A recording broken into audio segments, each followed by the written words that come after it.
Hi, this is Stan Lee, and I think it's time that we talk about the mighty Thor. You know, it's funny.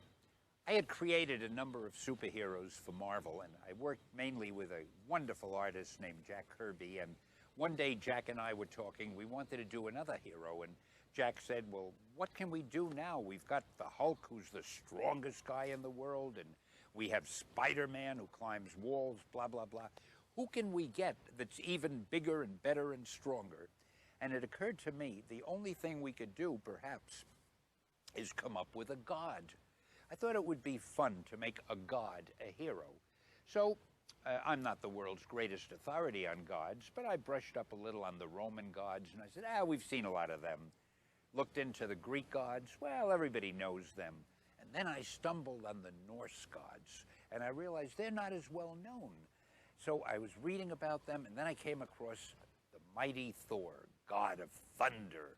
And I liked the idea that he could create storms, that he was one of the strongest, if not the strongest, of all the Norse gods.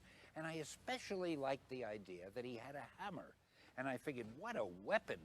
Not a gun, it's not a knife, it's not a bomb, a hammer. I'm lucky it wasn't a screwdriver. It could have been a pair of pliers. But I think a hammer is really dramatic. Now, I want to show you how scientific we were at Marvel Comics. I needed a method for Thor to fly, to go from Asgard, which is the home of the gods, to the Earth. I didn't want him to just say, I think I'll get going, and bingo, we see him fly. If you ever thought about it, Superman flies with no visible means of propulsion. But I wanted Thor to have a real method of flying. So I figured he'll take his hammer and put a little leather thong and wrap it around his wrist. And then he'll swing the hammer very fast, like a propeller. And when it gets going at top speed, he'll let it go. Now the hammer will go flying off, but because the thong is tied to his wrist, it'll pull him along with it.